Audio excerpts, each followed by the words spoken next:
성원이 되었으므로 제416회 국회 임시회 제3차 법제사법위원회를 개의하겠습니다. 국회법 잘 들어주시기 바랍니다. 개의했습니다. 네, 자리를 떠나주세요. 국회 선진화법 위반입니다. 자, 형사고발 조치 다 하고 싶지 않으면 빨리 떠나세요. 자리를. 퇴거 명령을 합니다. 국회의 법사위에서 진행되고 있는 상황을 국민들께 호소하기 위한 거 아닙니까? 다시 한번 위원장님께 호소합니다. 불법 청문회 당장. 불법 청문회라면 여기에 왜 와 계십니까? 불법 청문회에 참석하는 이유는 뭡니까? 불법 청문회라고 생각하시는 분들, 주장하시는 분들은 이 자리에 있으면 안 된다고 생각합니다. 지금 아까 회의장 진입하다 들어오려다 지금 상처 입었습니까? 한번 보세요. 잠깐 떼보세요. 허리가 안 좋습니까? 거기도 좀 멍든 것 같은데. 네. 국회 선진화법 166조는 다중에 의한 위력, 폭력은 더 무거워서 7년 이하의 징역에 처하게 되어 있습니다. 그거를 형사고발을 검토하겠습니다. 조용히 하세요. 설마 민주당이 그랬겠습니까? 안 해요. 미안해요. 사과를 걸 때 있어야지. 뭐 하시는 거예요 지금? 당신이 없어요. 뭐 하시는 거예요? 당신이 없어. 사과를 같이 가서 사과가 많이 안 해요. 뭐냐 그 소리야. 소리가 무슨? 주진우 의원님, 02-800-7070과 본인이 통화했다는 것을 조금 아까 말씀하셨는데 그게 누구랑 통화했는지는 혹시 밝힐 수 있습니까? 위원장 이렇게 편파적으로 진행하는 경우 어디 있습니까? 02-800-7070으로 본인이 통화했다고 하는데 그 누구랑 통화했는지 밝힐 수 있는지를 물어보고 밝힐 수 없으면 없다고 얘기하면 되는 거예요. 밝힐 수 있습니까? 하는 것 자체가 불법입니다. 이게 얼마나 편파적인 진행입니까? 자, 확인해 줄 수 없습니까? 저는 이 편파적인 진행에 대해서 제대로 문제 제기해야 되겠습니다. 알겠습니다. 국가 그런 질문 자체 말이 안 되고 자, 제 이름이 언급되면 국회법상 반론 발언권이 있습니다. 그러고 신상 발언도 있고 충분한 발언권을 국회법 몇 항입니까? 지금 말씀하신 거? 우리 곽규택 의원님께서 왜 나한테 하느냐 하고 소리를 질렀습니다. 안 했기 때문에 박근택 의원 똑똑히 알고 소리 지르고 사태질하세요. 초선이 그렇게 정치를 배우면 안 됩니다. 자, 청문회 잘합시다. 감사합니다. 해병대 카톡방 공익제보자 김규현 변호사입니다. 김규현입니다. 저는 어차피 제가 경험한 사실관계를 있는 그대로 말씀드릴 생각이었고 그럴 각오로 여기에 왔습니다. 그래서 안 그래도 제가 가능하다면 저를 증인으로 변경 의결해 주시기를 요청드릴 생각이었습니다. 마침 유상범 의원님인가요? 네, 의원님께서 그 말씀을 하셨으니 제가 오늘 그러면 의결로 저를 증인으로 변경해 주시기를 요청드립니다. 저는 당당하게 선서하고 사실을 말씀드리겠습니다. 네, 알겠습니다. 그러니까 법조인 출신 민주당 박균택 의원입니다. 공수처에다가 비밀번호를 알려주는 그 의사가 있냐 이 말입니다. 알려줄 의사는 있는데 당시에 야, 있어요 없어요? 그것만 있습니다. 예, 그러면 알려주도록 하십시오. 근데 기억하지 못하고 있습니다.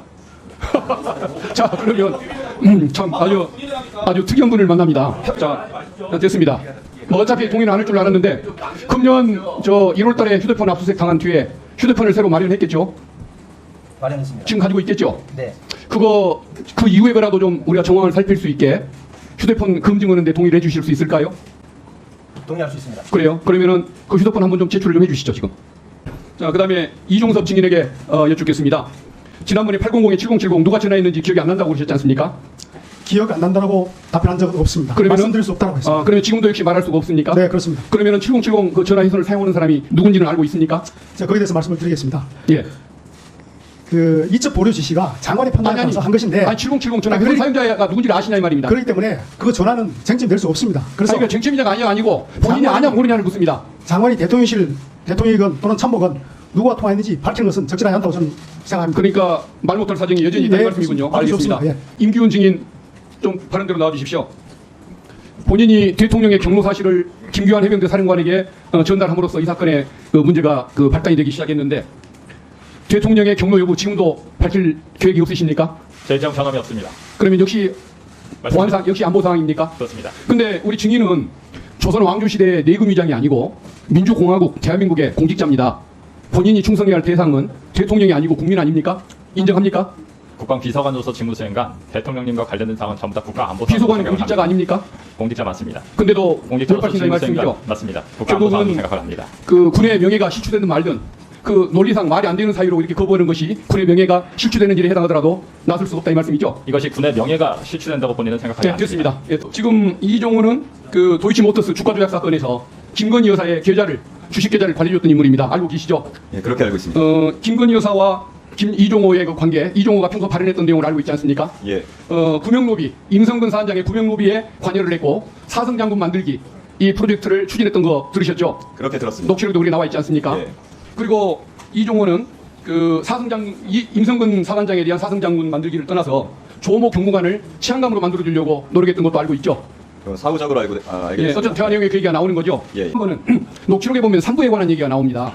많은 사람들은 삼부 토건이라고 의심을 하고 있는데 이종호 씨는 그것을 그 골프장 뭐 3부 예약이라고 하지만은 전 국방부를 통해서 다 확인했더니 군 골프장에는 1, 2부 그 예약은 있어도 3부라는 것은 존재하지 않습니다. 그래서 3부 토건으로 예상할 수밖에 없는데 이종호라는 사람이 이 3부를 언급한 뒤로 그 3부 토건의 주가가 계속 오르기 시작을 하죠. 그 치안감 경찰 부분 질문하신 부분에 대해서 말씀을 드리도록 하겠습니다. 저는 사실 이 사건을 제보한 것이 이 최혜병 순직 사건과 수사 외압 사건과 관련된 부분에만 제가 관심이 있었기 때문에 제가 알고 있는 사실관계나 녹취를 제공을 한 것입니다. 예, 그 부분은 이제 이종호 전 대표와 그 단톡방에 있던 분들이 평소에 사업 얘기를 많이 했는데 3부 토건과 관련된 사업 이야기를 많이 했었습니다. 저는 그래서 그 단톡방에서 3부와 관련된 것이 그런 사업 얘기인 줄 알고 있었고 주가 조작에 관련된 부분은 이번 보도를 통해서 추가적으로 알게 되었습니다. 민주당 서영교 의원입니다. 유재현 법무관리관 금방 그 박정훈 대령에게 전화를 해서 무슨 얘기를 했습니까? 네. 무슨 얘기를 전했냐고요? 그러니까 군사법의 개정 취지였고요. 그 네. 개정 취지상 이제 그 사망의 원인이 된 범죄가 있었으면 그 수사는 이제 군에서 하기보다는 민간에서 하는 게 투명하기 때문에. 자 보세요. 이 군사법원법이 바뀐 이유는 뭐죠? 이종석 국방부 장관과 같은 사람이 아니면 대통령실 800에 7000이 전화와서 7070이 전화와서 이 사건에 개입할까봐 바뀐 거예요. 그런데 딱 맞게 개입을 한 거예요.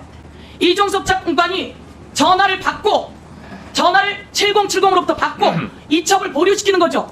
그 과정에 유재헌이라고 하는 사람을 쓰게 되는 거예요. 유재헌 법무관리관은 그런 전화를 하면 돼요, 안 돼요? 안 되는 거예요. 그런데 마치 그 법을 저기 나와 있어요. 그 법을 마치 자기가 잘 알고 있는 둥 해서 엉뚱한 소리를 했으니까 그게 바로 군사법원법 228조 위반이에요. 그리고 이종석 국방부 장관은 제가 이첩 보류시킨 겁니다. 자, 저 법에 의해서 이첩 보류시키면 법 위반이에요. 위계에 의한 공무집행 방해예요. 대통령실에서 전화 왔고 이종석 국방부 장관 다시 한번 묻겠어요. 800에 7070 누구한테 손전합니까? 그건 말씀드릴 수 없습니다. 말 못하는 자가 범인이에요. 그렇지 않습니다. 말 제가 못하는 자가 답변드리겠습니다. 범인이에요. 그렇지 않습니다. 자, 대통령에게 전화 3번 받았죠. 무슨 내용으로 전화를 하셨나요? 전화 내용 밝힐 수 없고 다만 밝힐 수 없는 말씀드린 사람이 것은 범인이에요. 아닙니다. 제가 범인이 말씀드린 아니거든. 것은 그 내용을 밝히세요. 대통령이 아주 급하게 12시 7분, 12시 43분, 그리고 12시 57분 전화를 합니다. 그 과정에 깜짝 놀라서 그때 어디가 있었어요? 8월 1일 날 어디가 있었어요? 우즈베키스탄에 있었습니다. 그래요. 우즈베키스탄에 있었어요. 그런데 대통령이 비아폰이 아니라 자기 핸드폰으로 전화하면 돼요, 안 돼요? 그런데 그 내용을 밝힐 수 없다고 해요. 그 전화를 받으면서 박정훈 대령은 보직해임을 통보해요. 대통령이 전화를 했는지도 밝힐 수 없다. 대통령이 전화한 게 다 밝혀지니까 무슨 내용인지 밝힐 수 없다. 밝히지 못하는 사람이 범인이에요. 김동혁 국방부 검찰단장입니다. 항명수괴죄라고 이야기를 했죠. 수사와 관련해서 어떠한 지시나 지침 받은 적이 없고 수사팀 논의를 거쳐서 제가 전적으로 결정했습니다. 그러면 범죄 행위예요. 제가 이야기할게요. 그렇게 생각하지 않습니다. 구속영장 청구하면서 박정훈 대령 구속영장 청구하면서 거기에 박정훈 대령이 메시지를 다 지웠다, 통화 내역을 지웠다 이렇게 구속영장에 들어있었죠? 네, 본인이 했던 얘기 그대로 인용한 겁니다. 본인이 그런 얘기 했습니까? 새빨간 거짓말입니다. 그 증거를 인멸하는 사람이 어떻게 수사관한테 검사한테 나는 문자를 다 지운다 이런 얘기를 하겠습니까? 그 전혀 관련 설명을 드리면 새빨간 거짓말입니다. 자, 새빨간 거짓말을 구속영장에 쓸 수 있는 그 칸은 거짓말 한 적 없습니다. 얼마나 부었길래 그런 칸이 부어서 그런 거짓말 구속영장을 쓰죠? 거짓말 한 적 없습니다. 자, 그런데 공수처에 그러면 본인은 핸드폰 제대로 냈어요? 네, 제대로 냈습니다. 제대로 냈는데 무슨 폰을 냈어요? 깡통폰을 냈다면서요? 쓰던 폰 그대로 냈습니다. 그 쓰던 폰을 다 지워서 깡통폰을 냈다면서요? 그러면 본인 했던 거에 하면 본인 구속영장 청구해야 되는데 맞지 않습니까? 다 지워서 깡통은 낸 적 없습니다, 의원님. 자, 모든 것을 다시 한번 김동혁 깡통폰, 임성근 깡통폰, 그리고 절대 동의할 수 없습니다. 이 모든 것을 통해서 네, 나왔어요. 동의하지 못하겠습니다. 장경태